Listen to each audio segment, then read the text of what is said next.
కొత్త వాహనాన్ని కొనాలనుకుంటున్నారా? అయితే మీకు మరో షాక్ తప్పదు. ఎందుకంటే ఇటీవలే తెలంగాణలో రిజిస్ట్రేషన్ లైఫ్ ట్యాక్స్ భారీగా పెరిగింది. దీనికి తోడు ఇప్పుడు మరో భారం పడనుంది.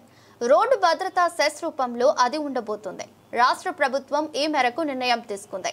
దీనికి మంత్రి మండలి గ్రీన్ సిగ్నల్ ఇచ్చింది. అసెంబ్లీలో ఆమోద ముద్ర పడిన తర్వాత రహదారి భద్రతా సెస్ అమల్లోకి రానుంది. పేద మధ్యతరగతి ప్రజానికానికి ఇది నిజంగా చేదు వార్తే. ఈ నేపథ్యంలో రోడ్డు భద్రతా సెస్ ఏ మేరకు ఉండబోతుంది, దీనివల్ల సర్కారుకు ఎంత ఆదాయం సమకూరుతుంది, ప్రభుత్వం తీసుకున్న ఈ నిర్ణయంపై వాహనదారులు ఎలా స్పందిస్తున్నారు, ఇలాంటి పూర్తి వివరాలపై S6 news special report.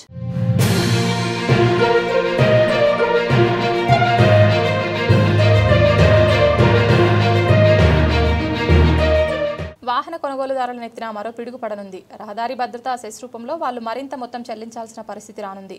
Life tax పేరిట జనం ఇప్పటికే భారీగా సమర్పించుకుంటున్నారు. త్వరలోనే రోడ్డు భద్రతా సెస్ రూపంలో వాళ్ళపై మరింత భారం పడనుంది. అసెంబ్లీలో ఆమోద ముద్ర పడిన వెంటనే దీన్ని అమలు చేస్తారని సమాచారం. అదే జరిగితే జనాలకు ఇంకో షాక్ తప్పదు.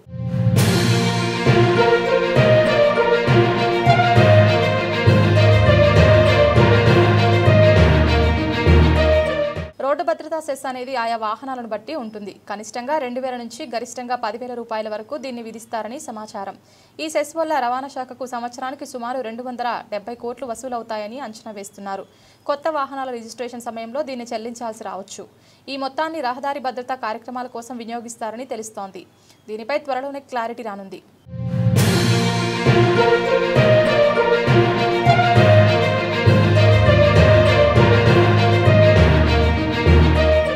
కాగా తెలంగాణలో ప్రతి సంవత్సరం దాదాపు 9 లక్షల కొత్త వాహనాల రిజిస్ట్రేషన్ జరుగుతోంది. ఇందులో దాదాపు 67% 2 వీలర్సే ఉంటున్నారు. మిగతా వాటిలో 170,000 కార్లు రిజిస్టర్ అవుతున్నాయి. అలాగే 130,000 ఇతర వాహనాలు కూడా ఉన్నాయి. అయితే ఆటో కార్మికులు జీవనోపాధి కోసం ఉపయోగించేవి, వ్యవసాయ అవసరాలను వాడే వాటికి మాత్రం రోడ్డు భద్రతా సెస్ ఉండదని తెలుస్తోంది.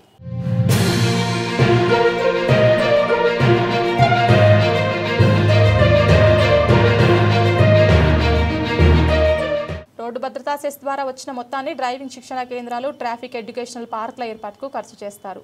సెమినార్లు, అవగాహన సదస్సులు నిర్వహించేందుకు ఉపయోగిస్తారు. ఆటో లారీ డ్రైవర్ల కంటి పరీక్షల కోసం, అలాగే enforcement equipment, speed laser guns, breath analysers వంటిని కొనుగోలు చేసేందుకు వాడతారు. ప్రమాదాలను నివారించేందుకు, రవాణా కార్మికుల సంక్షేమానికి నిధులు ఉపయోగపడతాయి. రోడ్డు ప్రమాదాలను తగ్గించడానికి, భద్రతా చర్యలు తీసుకోవడానికి దోహదపడతాయి.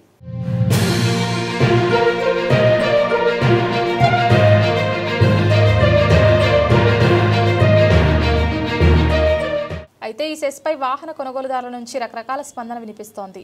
ఇది తమపై మరింత భారాన్ని మోపుతుందని ఎక్కువ మంది అభిప్రాయపడుతున్నారు. ఇప్పటికే రిజిస్ట్రేషన్ ట్యాక్స్ పెరిగిన విషయాన్ని గుర్తు చేస్తున్నారు. అందువల్ల సర్కారు రోడ్డు సెస్పై మరోసారి ఆలోచించి నిర్ణయం తీసుకోవాలని డిమాండ్ చేస్తున్నారు.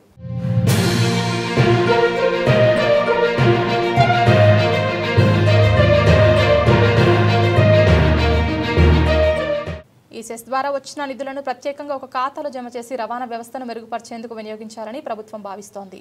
అసెంబ్లీలో ఆమోదం పొందిన వెంటనే రోడ్డు భద్రతా సెస్ అమల్లోకి రానుంది. అయితే దీనిపై విమర్శలు వెల్లువెత్తుతున్నాయి. మరి ఇలాంటి పరిస్థితుల్లో సర్కారు తన నిర్ణయాన్ని మార్చుకుంటుందా లేదా అనేది మరికొద్ది రోజుల్లో తెలిసిపోతుంది.